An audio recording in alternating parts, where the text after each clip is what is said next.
Hey, yo, what's good with it, y'all? It's your boy, Mr. Wilson. You are now tuned in to Wilson Block 100 Radio. And we got a very special guest, Warrior Richardson, on the block with us, man. How you doing? Pretty good. Good. Nice to, we're honored to have you here. You know what I mean? I'm honored. No doubt, no doubt. Now, we've known each other for a while. Yep. And, I think we both have a mutual respect for each other's work. For sure. But for our audience out there, that's tuned in, can you just give us a quick background on yourself? A background on myself? Yeah, a quick background. It's kind of hard to talk about yourself. You decide what's important. Right. I'm somebody who loves God and is trying to live right. No doubt. You can ask me and I'll fill in the details for you. For sure. All right, well, first off, let's talk about the name, Is Warrior Richardson, how did you get that name? Yeah, it's real simple. It takes on a whole nother meaning in the a young black man growing up in the 60s with the name Warrior. It takes on a whole other meaning than it does in the year 2015, almost 2016. Yeah, this is actually New Year's Eve, y'all, 2015. Yeah, so it's real simple. My older brother was named David after David Willie Warrior, and my second oldest brother was named Willie, and I got Warrior. So no doubt. Real simple. It just takes on a whole other meaning, though. Oh, yeah, absolutely. And I actually know, if I'm not mistaken, King the barber, you know what I mean? I heard a story or something where, his dad named him King, you know what I mean? After, his ancestors experienced, or he experienced some, abuse and, being treated like, lesser than, So he named his son King because, you're going to refer to my son as King, But yeah, so Warrior is your name. It's not an alias. It's my given name. As a musician performing at gigs, people would always assume that was my stage name. Right. Sometimes they would. I would, Right. They would come say, "I didn't write your check because I who do you think didn't you have are? your real name." Right. So I got it all the time. So how do you respond to that? I said, "That is my real name." I get it all the time. It consumes time and delays my checks. Right. That's very inconvenient. Yes. But, I know that you're a believer. You know what I'm saying? And I am too. Of course, it's all a journey. You know what I mean? And me personally, I look to learn as I go. What led you to become a believer? What testimony do you have in that regard? Yeah, when I became a believer, people said it reminded them of the Apostle Paul. And it reminded me of the Apostle Paul because the Apostle Paul was persecuting the saints. Right. And I was an avid anti-Christian atheist before I grew up in a Christian family. Okay. But the church that I went to was not all that pro-intellectual, pro-inquiry, asking questions. Right. And I was all about that Right. as a kid. And I asked a lot of questions and got no answers. Right. And I just made people uncomfortable when I made those questions. Right. So as a kid, it just got me upset. Yeah. So I had nothing but bitterness and anger and resentment towards Christianity, Christians, God, and the Bible. Oh, wow. And the anger just increased over. Not even the world, but specifically Christianity. Well, because I asked what I considered to be perfectly reasonable questions, and the people who were in the position I thought to answer, such as Sunday school teachers and whatnot, wouldn't. Right. And they made me feel guilty for asking what I considered perfectly reasonable questions. Right, so right. I had no respect for them whatsoever. Right. They just made me enraged, and the rage just went up over the years. Right. And by the time I was 8, I was an atheist by that time. I was 8. I rejected God, the Bible, and everything by the time I was 8 years old. Oh, wow. And by the time I was 16 was when I really started expressing it openly. And when I was in college, by that time, my favorite pastime was shaking Christians' faith. And I prided myself on how good I had gotten on that. Oh, wow. I had a set of questions I would ask Christians, and I honed those questions to the point where they very effectively made a person question whether or not there really is a God, is the Bible true, and am I really saved? Right. So I prided myself on that and got a great deal of sadistic pleasure out of that. Wow. Okay, so what gave you the Well, because I got very good at what I was doing, and that's the thing about what they say: be careful what you ask for, because you just might get it. Right. And I got very good at shaking Christians' faith.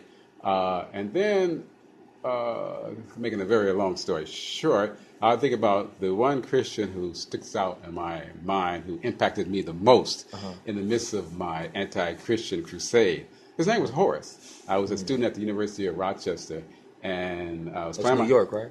Rochester, New York, right by Lake Ontario. No doubt.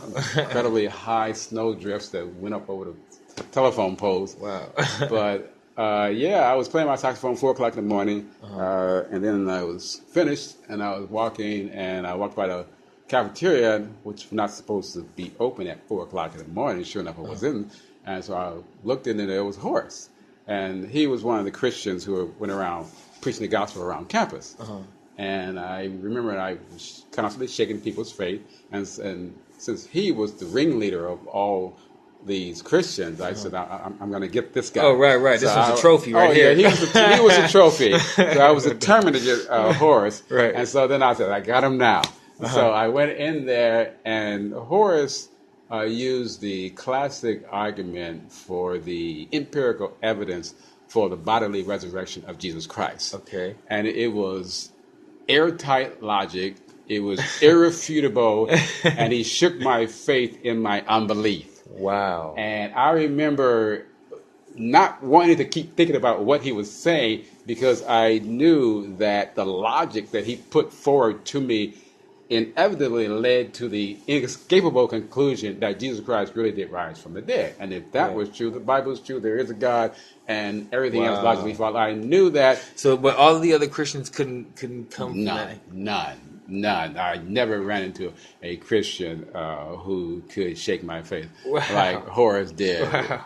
He was impressive. Well, was he like one of the professors or no, theologians? He was a student. Oh, wow. He was a student. Oh, wow. He saw my faith in my unbelief being shaken, and he just sat there with a smile on his face. But it was love. It wasn't ridicule. It was nothing but, which shook my faith all the more, because all he had was love for me and logic. You generally don't get those two together, love and logic. You get love, but no logic. Right. But he had it all. Right. Just like Christ. Christ. And usually, when people lack faith, they do think logically only. You know what I mean? So it's like you speak logic, it'll make more sense. So it would seem that they think logically. That's what I thought I was doing. I thought I was thinking logically. But it reminds me of a missionary. After I encountered Horace about a year or two later, I went to Howard University, and I was talking to a missionary. There was a guy, Herbert Eaton was the chaplain. The school, University of Rochester, was 85% atheist, which is why I couldn't wait to get there. I was just loved it. I said, wow, that's my kind of school. Now, so what year was this? I went there in 76. I was there from 76 to 78, and I transferred and went to Howard University starting in 79. Okay. And so Herbert Eaton was actually Martin Luther King's assistant pastor. Oh, really? Right. No doubt. And so he was a chaplain, but see, the school would not allow any religious organization no chapel on their campus. So he had to have his chapel across the street. Oh, wow.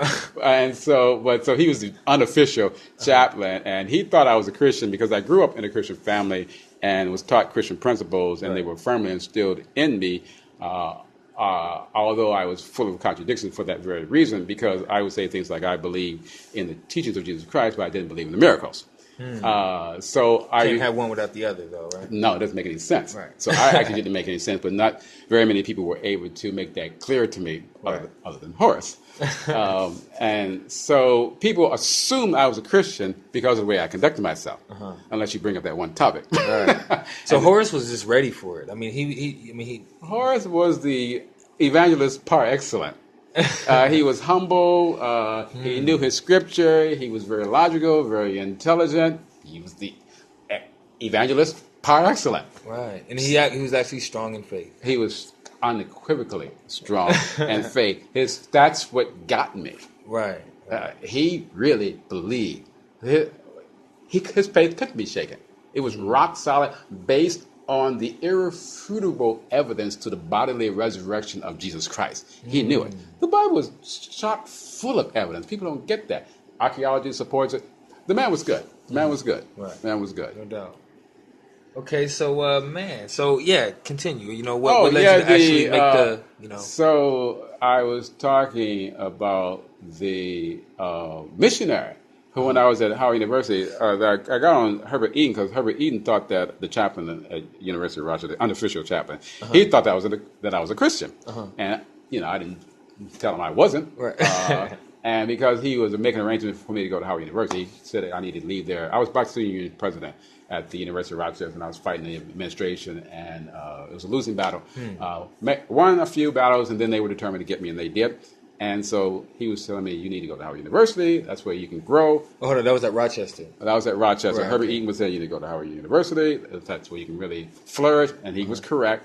And so he made arrangements for me to stay at one of the Christian houses. A lot of the different denominations have houses for students to stay. So I didn't tell him I was not a Christian. So he put me there. You just didn't for whatever reason, or you just didn't because you think it'd work against you, or what? Well, that was a long time ago. It was 1978. So remember my thoughts in 1978. Right. It's stretching it a bit. But I went there. He set me up to enter with all those Christians, and but I got in and so I had time to get into Howard University. But while I was in the house, the Christian house, it was the Methodist house. There was a missionary whose name I can't remember. He came back and he was talking to me late at night and about Christ, and he was similar to Horace. And I was saying things to him like, love is irrational. And he said, love is the highest rationality. And he continued, and he made sense. He was saying some interesting things. He was saying that I sound more Christian than most of the Christian students there. Wow. I understood what he meant by that, because I was asking the real question. I didn't just say yes. Or you wasn't just bashing Christianity because you just didn't like it, but it didn't make sense to you. You actually had unanswered questions. You were actually seeking the truth, more or less. All of the above, actually. In hindsight, I can remember I was seeking the truth, but I wasn't. I was seeking the truth. Maybe indirectly. Well, the reality is that you were asking questions. I was angered by the refusal to answer my reasonable questions and the insistence on making me feel guilty for even asking them. But at the same time, I was guilty of the same thing every non-Christian is guilty of, is the desire to cling to one's sins. One wants to continue to do the same thing that one knows is wrong. And one does not like scriptures that convict you and tell you that this is not right. So it was both. It was both the resentment of the intellectual inquiry, making me feel guilty for trying to act like an intelligent, rational, logical person. And at the same time, there was that desire. Wasn't ready to change yet, didn't want to change yet. So there was part shortcomings on my fault and part shortcomings on the spiritual leaders who did not lead. So there was guilt on both sides.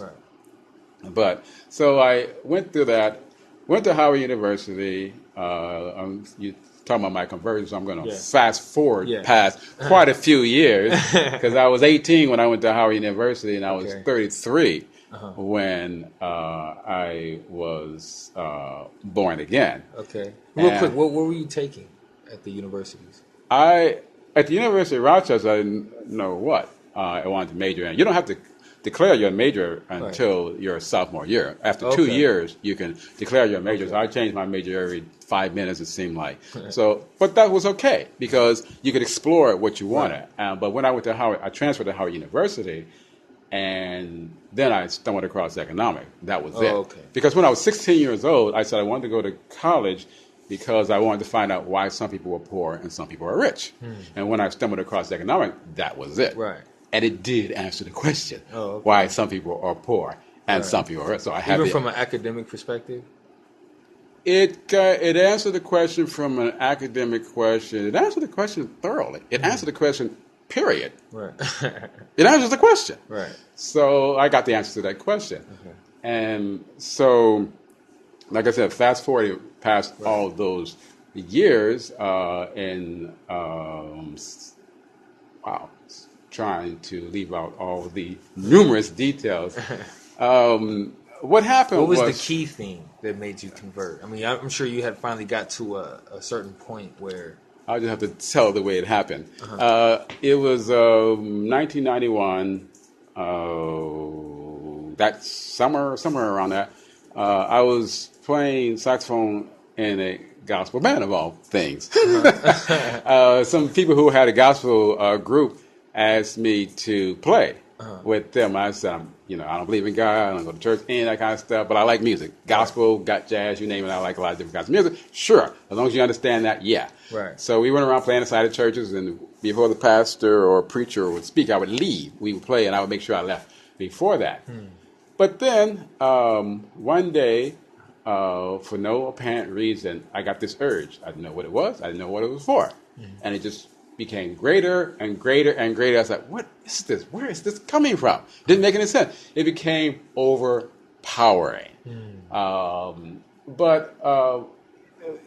Making a long story short, what it was that when you get so super intellectual and you analyze everything and you critique things, I was basically intellectually doing the same thing that Paul Sartre did, the famous existentialist philosopher who believed that there is no purpose because logic would not arrive. Using logic, you cannot arrive at your purpose, and that's what I was trying to do. And I was as unsuccessful as Paul Sartre. And Paul Sartre, of course, true to his philosophy that there is no purpose to life, committed suicide. And I was down that path. If life has no meaning, which is the conclusion I had come to, there's no point in living. So I had reached that point in 1991 where I had no desire to live. And so it was because there was no desire to live. This is me talking in hindsight. At the time, I didn't understand it. Because I had no desire to live, suddenly I could hear God. At the time, I didn't know what that was. I was like, what is this? Do I need to draw? So I tried drawing. That didn't work. I said, do I need to play my saxophone? I played my saxophone. That didn't work. And so I just had it. The urge was overpowering. I, of course, knew what it was, but just didn't want to admit it. And so then it was time for the band to play at the church again. So we went to the church. And so I asked the pastor for a Bible. She said, what? Warrior? What's the Bible? She was just so excited. One day I gave that Bible to her. And so I got the Bible, and I was unemployed at the time. And so I got the Bible, couldn't stop reading it. I read the Bible, went to sleep, woke up in the morning, read the Bible, ate breakfast, read the Bible, ate lunch, read the Bible, ate dinner, read the Bible, went to sleep, and I did it for a whole week. That was all I did. Then I got a job. It was a quick job that I got after a week. It was a telemarketing job. And they had a new product, so you only got one call, 1 hour. So I read the Bible all day at work, paid, financed by the company. And so I read the Bible from cover to cover for about once every month. And actually it was more than that because I read the New Testament about 4 times for every time I read the Old Testament. Then I read the Gospels several times for every time I read. So I mean, was it just interesting, or you just wanted to know? That's what the urge was. The urge was for God, and the Scriptures answered, satisfied the urge, so I could not stop. And so that's all I did for like 2.5 months, and still playing. I went from one gospel choir to the next, and they would, those were interesting things. But the story ends when my grandfather became a bishop at the Church of God in Christ, and so I hadn't been to churches for 14 years, for anything except weddings and funerals. And so he had just become bishop. I said, well, he played the saxophone in about 14 years. Let me go over there to his church and play the saxophone. And so I went there, and the choir was singing, Lord, Let Your Spirit Fall on Me by Shirley Caesar. And while I was the pastor's grandson, so they hadn't seen me in 14 years, and they remember me since I was born, actually. And so I was a celebrity, basically. So they stuck the microphone down the bell of my saxophone. And it was one of those Church of God in Christ, jumping and shouting, running around the church, and it was exuberant type churches. So as they say, the Spirit moved. And when the Spirit moved, you don't stop. They were running around the church, dancing and carrying on. And those sorts of things go on for 2 hours. In this case, it went on for 2.5 hours. Wow. And I actually played a 2.5. The actual session. Yeah, it was what you call an altar call. So it was like a 2.5 hour altar call. Right. And I soloed for like 2.5 hours. Wow.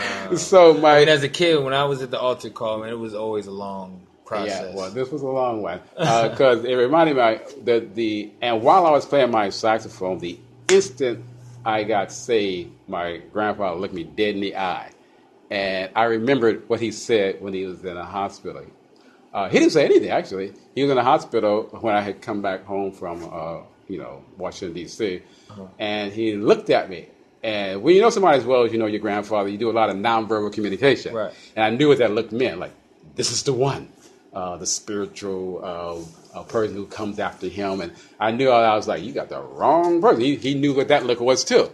But the instant I got saved, I was playing my saxophone. And I remember my style changed that instant. The tone of my saxophone changed that instant. I remember the instant like it was yesterday. Wow. And because I felt the Spirit of the Lord come over me so powerfully. And I felt the transformation, I felt the peace, and I felt the joy. Yeah. And it was an unforgettable experience. And my grandfather looked me dead in the eye the instant that happened. He knew exactly what was happening. It was almost like, before I told you guys exchanged any words. He knew. That's what he was talking about in the hospital. Wow. That was exactly what he was talking about. And have the least likely person to have done, Right. So he kept trying. So I was born again. Wow. And it was... He kept trying to make me his assistant pastor. He wanted to move me very quickly. Right. And I was thoroughly confused because I had read so many books and done so much studying about why Christianity was wrong. I had all these arguments that I used against Christians to shake their faith. And here I was, in spite of all my arguments that I couldn't answer, I believed. Wow. And I remember I was at a Bible study at my grandfather's church and had a good teacher. And she was talking about, Warrior, your problem is that you've been able to explain everything you believe. Now, for the first time, you believe something that you can't explain. She said, "Oh wow." She said, what is? You want to find out what's inside the egg, but you can't get inside the egg without breaking the shell. Right. And once again, in hindsight, this is 24 years later. I understand what my problem was. I was thoroughly confused at the time. I believed, didn't know why, and had all the arguments against believing. But in hindsight, it's very obvious what the problem was. The problem is, it's all written in Scripture, that it's obvious that there is a God. Yeah, no doubt. And it's not a matter of not having enough information.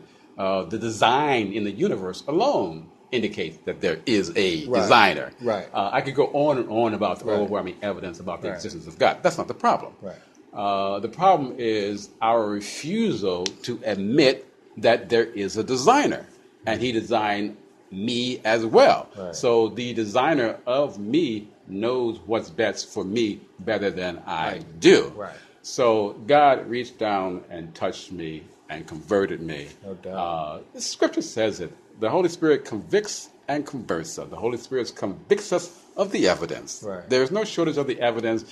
We need the Holy Spirit to free us from the power of sin that clouds our mind. Right. The God of this world, namely Satan, blinds the minds of the unbelievers. It's all clear to me now. Right. But I was a basket case. I was a confused basket case back then. All right. So since then, and that's very powerful, by the way. Thank you. I just want to praise the God, really. Absolutely. I was just a tool. I didn't know what was going on at the time. Right.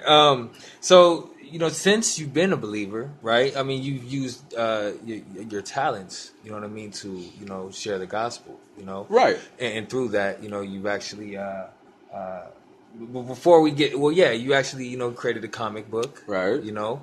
Creating a comic book, right. Yeah, let's talk about it. Tell me a little bit about it. Well, not ready to release the name of the comic book yet, okay. But we'll talk about what it is about because I've always done well in art and science, and there's always been a debate. Should I be an artist or should I be a scientist? Right. And so, anyway, about 1994 was when I first took the plunge being an artist.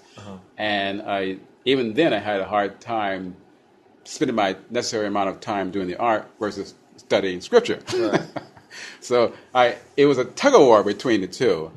And so from 1994 till now, or about a year or so, maybe a few years ago, approximately now, I finally realized, well, your problem is that your art should be about the gospel. That's your problem. You're trying to make a choice between art or the gospel, but there's not a choice. Right. You're trying. This is the married couple here. Yeah. And you're trying to split up the couple. Right. And they're married. The artist married to the gospel. Right. I'm supposed to be an artist who uses his art for the gospel. Right, no doubt. I used to have my artist statement as art is a powerful tool for change, and I Right. finally gave in. I remember that. And I finally gave in and changed the art is a powerful tool for evangelism. Right, absolutely. And that is true change. Yeah. So speaking of that, you actually wrote a book. Oh, Right. I wrote a book called "You Will Be My My Witness." Witness." Yes. It answers all the questions that were never answered to me when I was growing up. It's all about how to use your personal testimony to lead people to Christ. Right. Be- Now, did you make the digital edition yet? Oh, no, I should have that done in a few weeks. Yeah. I went back and got rid of some of the minor typos and small Right. things like that. And then you were also working on the Spanish version. Yeah, it's almost completely translated into Spanish. It's just anybody who knows Spanish can read it with no problem at all. Okay. It's just the minor things that I need to do to make it smooth Right. and grammatically correct in Right. the whole work. So You had that's some, almost ready. yeah, you had some pretty interesting graphics in there too, especially the cover where the guy's like in the courtroom, so to speak, and it's like everybody, the judge is there, or something like that. Right. The cover reflects the principle of a personal testimony that so many people overlook or miss or just don't understand. Yeah. A personal testimony about your conversion is something that so many people fear, Christians, and they are afraid to give their testimony. Right. And that's why I call them undercover Christians. They don't want people to know they're a Christian because they're afraid they're going to do what I did to so many Christians. But nobody should be afraid that any intellectual giant, Einstein or whomever, who comes at them because you experienced it. Nobody can tell you what you did or did not experience. So the whole principle of the book is that a personal testimony is exactly that. Yeah. You are subpoenaed to go to court to testify about something that you are a witness of. Right. Nobody asks you to testify about something that you read in a book. They ask you to testify about something that you actually witnessed. You were born again. You were transformed by the Holy Spirit. Tell us about it. You were there. It did happen. Right. So tell them what happened. Every Christian who has been born again can do that without a PhD in theology. Right. Right. I mean, I have some myself, you know. I won't, you know, it's not my time, so I won't get into it. But maybe I'll interview you next time. Yeah, yeah, let's your do testimony. that. Yeah, absolutely. So, real quick, I know you remember we featured you on the cover of the Pasadena Music Scene newsletter, bi-weekly newsletter, Volume 3. Right. I couldn't tell you what month it was, but it was a couple years ago. And, you know, it's actually a picture of you with the saxophone. Or the flute. The flute. The flute. Right. And I actually know you to play a couple of instruments. Tell me what they all are. Well, in sixth grade, I played clarinet because I wanted to play sax, but they said if you pick sax, you might not get it because you only have so many sax. So if you pick clarinet, we got lots of those, you definitely get to play clarinet. Right. So I played clarinet. Then in high school, I was able to switch to saxophone. And then I went on to college and, you know, graduated. Played in Howard University's jazz ensemble, had my own jazz quartet after that. I always played piano on the side, and of course you take functional piano in college. I did anyway. So I was always playing the piano on the side. In fact, sometimes when I would have fun at the end of my gigs, when all my hardcore fans would be there at the very end, the rest of them leave, but at the very end I would play the sax and the piano at the same time, just because I was having fun. Right. So they all got a kick out of that to see me playing the saxophone. you can get silly like that at the end of the gig when Right. only a few people are still there. And so that's what I would do. I had a great time. So I was always played the piano on the side, and so I played the sax for a few years. But trying to be a musician, an economist, visual artist, and so many other things, I gradually began to play the sax less and less. And actually, once I became a Christian, it was almost as God was telling me I need to be playing the piano. So in any event, I did stop playing the sax at some point in time. I played it for about 25 years. Oh, wow. The last 10 was when I began to play it less and less and less. Wow. And if you can play a sax, you can play a flute, so that wasn't difficult, just mashing the mouthpiece. I actually remember seeing you out there, on Colorado Boulevard, and you was doing, Yeah, so, I did that. Yeah. I did that as well. But the piano is my main instrument now. And I do like the chords. I do like the harmonies. I do like the fact that with modern technology, you can play just about any instrument on the keyboard. Right. Oh yeah, I know you can excel at that. Right. I remember seeing Isaac Hayes when they came out with Shaft 2. And when they came out with Shaft 1, he had a great big huge orchestra playing it. But when he put out Shaft 2, he had a bunch of keyboard players playing all of the instruments, and it sounded just like an orchestra. Wow. Which convinced me that the keyboard, that's the instrument to play, because you can do just about everything on it. Right, no doubt. And you can actually produce on it. That's exactly right. Just about everything you can think of. Right.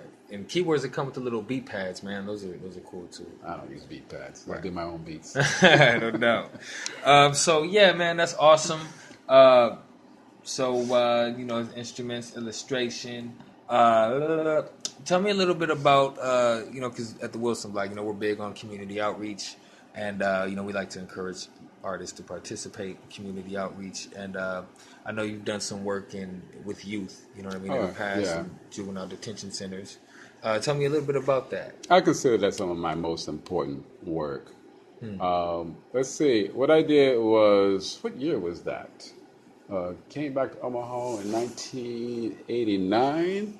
And shortly thereafter, I got started working in the juvenile detention center as an artist. Yeah. And then it was with the Metropolitan Community Center in Omaha, Nebraska. They had the contract from the Douglas County office to teach art in the juvenile detention center. Oh, cool. And making another long story short, they ran out of money. Oh. That's a long story behind that. Oh, okay. They ran out of money and shut it down. And so then the Social Settlement Organization, which was a community center, they won the bid for doing it. And then they hired me to run the program. The previous program, I was an artist.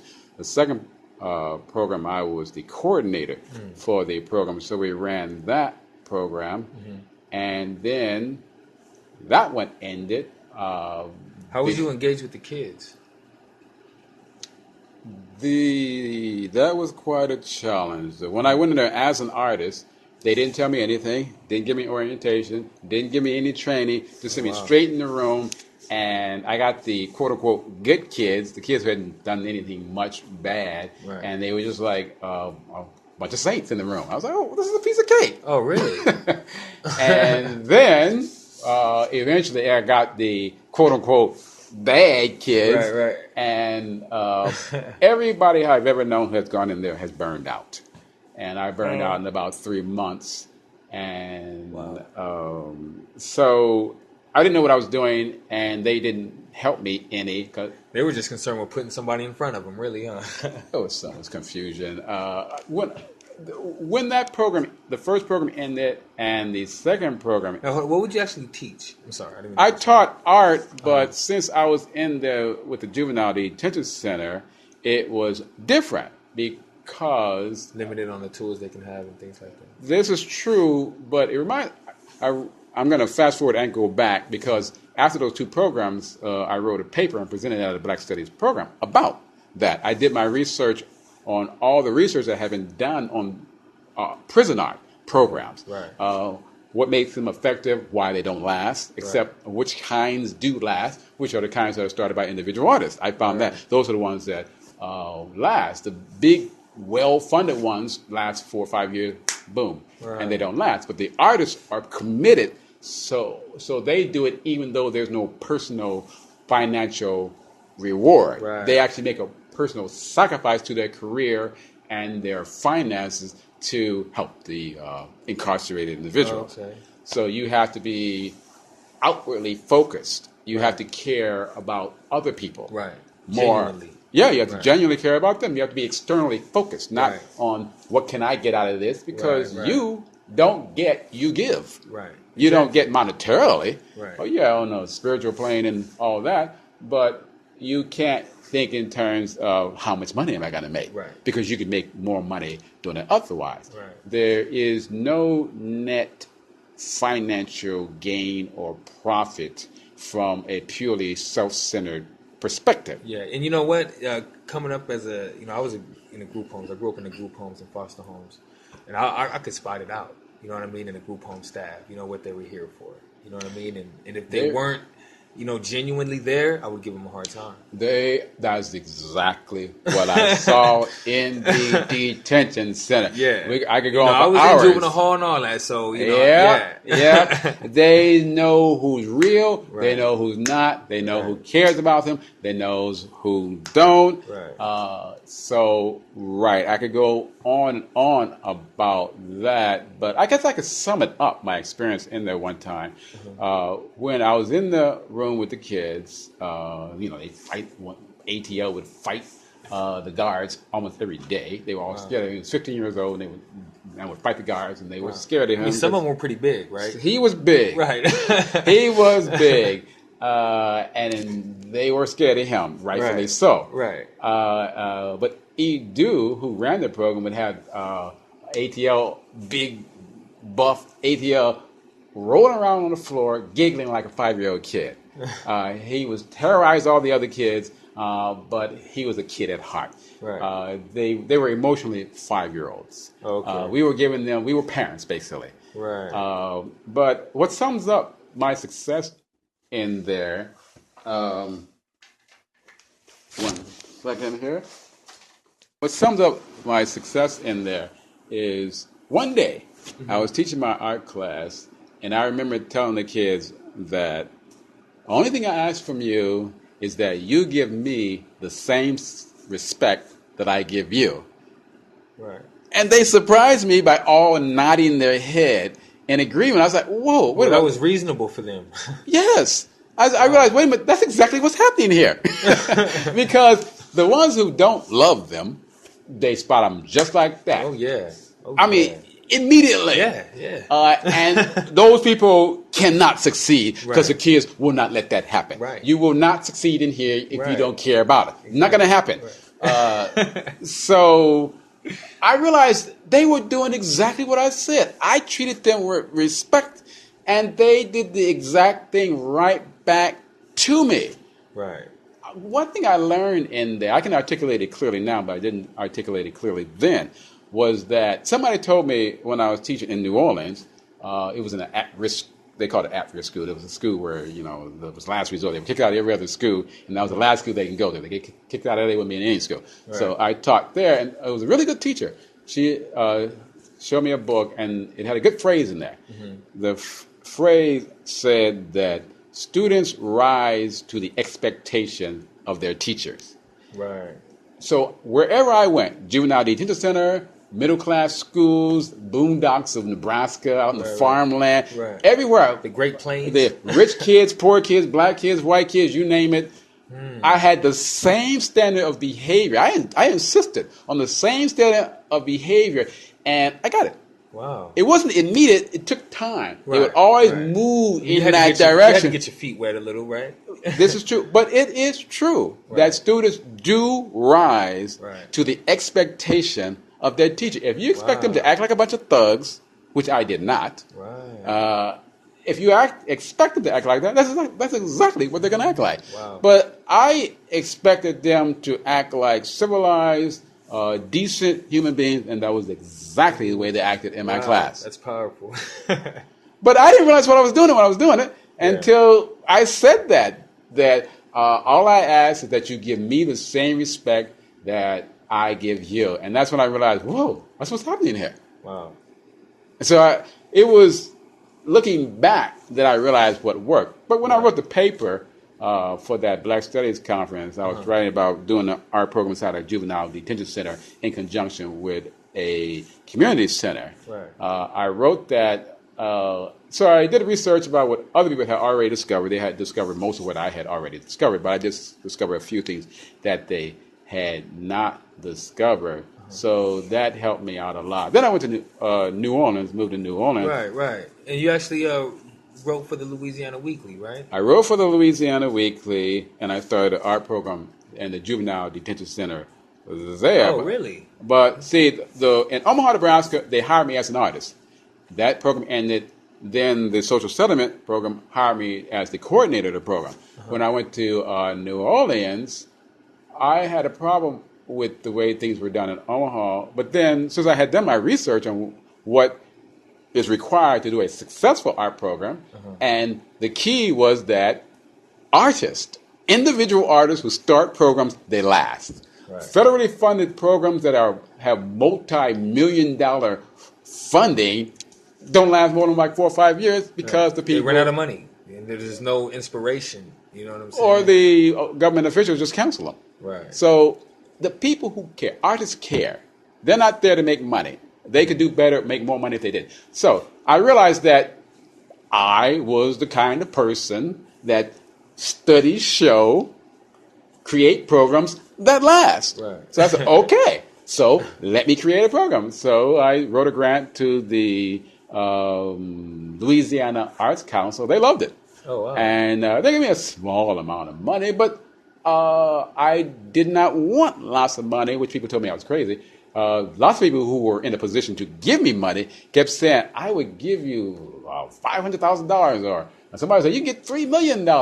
And I looked at them with alarm looking. She thought that I was afraid of the money and afraid of handling $3 million. But I told her that if I had $3 million, I would have to suddenly run out and hire a whole bunch of artists to justify $3 million. And I said the right artists are very difficult to find. So you get the wrong artist and eventually you get the right one. I said that's the recipe for disaster. That's what people do, and that's why those programs crack. Now, how do you define success? People who do those kinds of programs, who get $3 million grants and write great evaluations of their program, they write convincing evaluations that tell their funders that they did a great job. But the reality is that they didn't. But they do all the right paperwork and everything, and I wasn't going to do that. Because I know that what happens is you bring a bunch of the wrong artists in there, the kids see right through that like grass. They say, here goes another one. Yeah. And it's party time. Right. But I was not going to do that to those kids. Right. It's like nobody loves me. Nobody cares about me. I'm just a means for money. They're smart kids. Right. One of the things I noticed, or should I say that I noticed it, and once again, it was in the papers that I studied, all the research that was done before I did the program. I read that, but it reminds me of what the superintendent of the Juvenile Detention Center program asked me when I was in there. He said, Warrior, why is it that the kids become so creative when they get locked up? I said, I don't know. I said, I wondered about that myself. And then when I did the research, when I was writing my paper, that question had already been answered. The answer is that they don't become creative when they get in there. They're already creative. That's why they're in there, because they are too creative for their classes. Right. Far too many underpaid teachers will not work harder for their more artistically gifted students. So since those kids are so very, very creative, and the teacher does not give them creatively challenging assignments, they use their own creative ingenuity to creatively work mischief in the class Right. and give the teacher a hard time. They get kicked out, expelled, and homework, and they are labeled troubled youth. Right. Right. And they end up in a detention center. Yeah. And they're very highly creative, highly intelligent, at risk. That's exactly what they are. Right. They're highly creative, highly intelligent students. It comes out in there when we are in there with those kids. These are intelligent, talented kids. Do you think also like, because, you know, when you go to jail, you don't have many other options, you know what I mean? But to let that creativity kind of... I will give you the prime example of just how creative those kids are. I remember I went in there. Edu was phenomenal. He was the one who started the program. He went there individually in Omaha, Nebraska. He went there all by himself. And the guards told me about when he was learning. He stumbled and fumbled, and it was a hard road for him. But when I saw him, he was superb. You know, stellar performance. He was. We were all, the artists were in awe of Edu Maduli. And so I was in my art room class, and he was teaching the class. We would team teach and have a lot of arrangement. So I was sitting there watching him run the classroom. And there was a thing with the kids where they would make these guns out of paper. Anything they weren't supposed to do, they would use their ingenuity to do it. Right. So I mean, what were the age range you were working with? It was amazing. The medium age seemed to be around 16. Okay. But the youngest kid I ever saw in there was 9. Oh, wow. And, of course, 18, they go to the big adult, house. Yeah, the big county, house. so to speak. Right? Yeah, but those guns were so creative. It looked like a real gun. Wow. They used paper. Wow. They used, like they make origamis with paper. It was an origami gun. Wow. It was just so creative. I couldn't believe it. And the guards were just enraged about it. It was a big deal to them. They was, like the kid that committed murder. Wow. And so it was a big deal. The guns were going all around the detention center. It was like an idle threat to them, so to speak. So, I mean, because who are they thinking about it to? They've explained to me, if you were in our position, you would see things. So I'm not. I don't. Right. I don't. So, but they made the guns, and it was very creative, and they did it all from their own initiative. It was art, and so I was in awe because I couldn't say that to the administration. Right. They wouldn't appreciate those kind of comments. Right. They would see me encouraging the kids. Right. But Edu was masterful. I can't say it the way Edu said it because he was a master. And he talked to the kid and he convinced the kid to walk straight to the guard, hand the gun to the guard with full knowledge of the consequences. I was like, whoa. Whoa. Who Edu. He was the one who was running the program. He started it all by himself. Oh, so he encouraged one of the kids to do that? He talked to the kid and convinced the kid to walk out the room, go to the guard, hand the gun to the guard with the consequences. Okay. I was amazed. Edu was incredible. He worked at a mental institution before he worked there. So I mean, is that a good thing or that's not? Was that good or bad? It was good because he was resolving a problem. The gun was a problem. There were a lot of problems resolved around the gun, the conflict between the guards and the kids. The kids were provoking the guards. Right. They knew they weren't supposed to do it, therefore they did it. Right. And the guards would become even more angry and give them even more consequences. Right. So the more consequences they got, the the more fire. guns they made. Right. And so Edu was diffusing an explosive situation. Right. He was a master. Wow. So what ended up happening? I didn't see the consequences that he got. He may have gotten... No, but I mean, did it eventually fizzle out? Yeah, it did. Yeah. So, but Edu was a master. I even interviewed him when I was writing my paper because I had the benefit of all of the mistakes he made as he was learning. And so I didn't make his mistakes. And I thanked him because I talked to him and we talked before I ran. I talked to him after I ran the program. And he understood that I had a major advantage over him because I had seen him stumble and fumble and learn. And I learned because everybody was talking about how smoothly he was running when I ran it. But I didn't have an ego about it because I knew I had learned so much from Edu. Right. And I had seen his strengths. I had benefited from his knowledge, and I had seen his mistakes. Right. So it ran very smoothly. But unfortunately, once again, it ran out because of money. Right. New Orleans... I wrote the grants myself. I only hired one artist because I refused to get a $3 million grant and hire a whole bunch of artists. I hired the right artist, Wardell Piquet. and he went in there, and I went and sent him first because I had to get the thing up and running, and then he got tired. Everybody does. And so then I came in after he did, but I had the program up and running and everything. And so I ran it the way that I thought it should run. Artists are the ones who are the ones to run a program like that. Right. Studies have shown that individual artists do those programs the best. Right, absolutely. And so I was an individual artist. I did it, and then Hurricane Katrina ended it. Oh, okay, right. Quite abruptly, after a year. Wow. Quite And it was abruptly. going good, huh? They were happy with it. They expressed how pleased that they were with it. Okay. And The administration. the administration did. And in 2005, August 29th, Hurricane Katrina hit. Wow. Half the population left, and half the population did not come back. So that's how you ended up coming to Pasadena. Yeah, I went to Dallas first for 14 months. It was a quick escape route. And stayed there for 14 months trying to figure out where I wanted to go. Then I went to Los Angeles, and then eventually ended up in Pasadena. How'd you end up here? Oh, well, I met somebody who kept telling me I should come to Pasadena. So I started coming to Pasadena.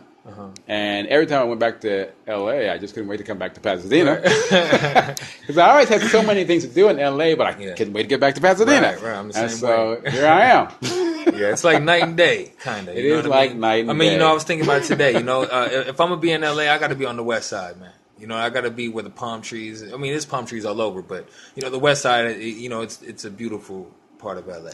Oh, it's just a few minute drive. It's a Right. one Gold Line ride away from L.A., so Right. it doesn't take that long to get to L.A. Right, So you can have the best of both worlds. right, no doubt. Man, that's awesome, Warrior. Man, I actually appreciate people that work with youth that actually care. You know what I'm saying? That actually have something to offer and that actually want to be there. You know what I mean? Because when they weren't like that, I'd get staff bashing. I was a staff basher. You know what I mean? I mean, that was really the term. But yeah, man, so that's heavy. And so real quick, I want to talk to you about community, you know what I mean? And I know that you're big on community and giving back. And again, I like to encourage local artists to participate in such. How big is giving back to the community for you? I'm a Christian, and I believe in the teachings of Christ. And Christ is the one who said, love your neighbor as you love yourself. Right. We as Christians are supposed to live externally focused lives. Right. Our lives are all about giving. Right. He who gains his life will lose it, but he who loses his life for my sake will gain it. Right. It's all about what does he need? What does she need? Right. And God will provide our need. Right. It's an externally focused life, which is the exact opposite of the way It is. Right. Most people are, what about me? Well, what about me? Well, what do I get out of this? What's my interest in this? If I'm going to invest in this, what is the return that I'm going to get? But that's not the way Christ thought. Christ was born to die for everybody. So his purpose in life was for everybody else. Right. It was oriented towards everybody else. Right. No Christian is any different. Any mature Christian understands that and lives that. Right. That's a real Christian. Okay, so as far as giving back. Oh, yeah, that's the importance, no doubt. That's it. I had a degree in economics. I became an economist. I said that I majored in economics because I wanted to find out why some people were poor and why some people were rich. And I sure did. And that would make a major PhD dissertation if I were to try to explain that to you right now. Right. But as an economist at the Agency for International Development, I was an economist in the Central Economic Policy Making Office of the Agency for International Development, had office inside the State Department building. And so that's a long story, but I don't need to tell anybody that the United States government does not love the world. We know politicians get their jobs because they have a personal goal. They have a career goal. Right. We know that. I'm not saying anything new. So, being in that office, What I saw made me literally sick.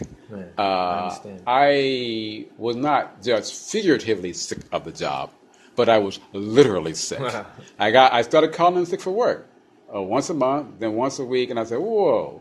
You just noticed it. I said, it's going to be reach the point where I will not be able Right. to physically come into this job and work it, because what I saw the United States government doing. Everybody knows that the United States government is corrupt. In fact, what government is not corrupt? Right. But I knew the details. So I laughed, but it was not really funny, because it made me literally sick. Yeah. And so I couldn't do it. I couldn't do it. So I had to resign, but I didn't have the kind of role models who could guide me and help me take alternative career paths and blah, blah, blah. Right. So it was a very difficult road afterwards. You kind of had to find your own way. But I knew what kind of economic program would help people. Right. And the activities that I have done in the past have been working in that direction. Mm-hmm. I just haven't fully pulled it together. The basic problem is a problem of the underutilization of labor resources. People. Right. The underdevelopment of labor. People. Yeah. The outsourcing of jobs and all of that stuff. You can come up with more inventions that put more people out of work, and a few people will get rich, and most people will get poor, because you don't need those people to work, because you have those machines who can do the work of 10, 100, 1,000 people. Right. So that's a very self-centered approach to running an economy. Right. All right, yo, for the sake of time, you know what I'm saying, because we're coming up under 5 minutes left. Real quick, do you have any positive, encouraging words for any artists, you know what I mean, coming up right now, whether it be visual, musicians, and what have you? Yeah, I have the same positive encouragement that one of the members of the Last Poets gave to a young rapper who kept saying, like a mantra, you can't make money doing positive rap. That you do not have to sell your soul to succeed as an artist. Right. If you believe that you have to sell your soul to succeed as an artist, you need to rethink your definition of success. Right. Success is not about amassing wealth, financial, material wealth for yourself. We know necessarily. Right. It is not. We know far too many famous people. Mel Gibson, talked about how he was named the sexiest man alive, all this other stuff, and he was filthy rich, and he said he was standing in a window of his 20-story apartment getting ready to jump out. Oh, wow. So... Right. Yeah. At what cost? You do not have to sell your soul to be successful. You can only define success in a meaningful way if you know who you are. Right. You can only know what your purpose is if you know who you are. Right. So once you know who you are, then you will know what your purpose is, and then you will know that when you achieve that purpose, you have achieved success. Right. Don't let the market define your purpose. You're bigger than that. Right. No, absolutely. And that's priceless. That's priceless advice, man. A lot of artists coming up there, they're misguided by that. Definitely. And sometimes I even have to remind myself to get back on track. So yeah, Warrior, it's been awesome. You know what I'm saying? We could be here for 2 hours. I might have to do a 2-hour radio show, but it's been an honor having you here, and sharing, your testimony and your experience, with music, art, and working with, children, youth. Until next time, you got any shout outs for us? Oh, my shout out is to all of the artists who believe that they have to do negative art in order to quote unquote succeed. Right. You don't have to do it. Right on, man. It's your boy Warrior Richardson, and I'm Mr. Wilson. Miss Wilson Block 100 Radio. And we out.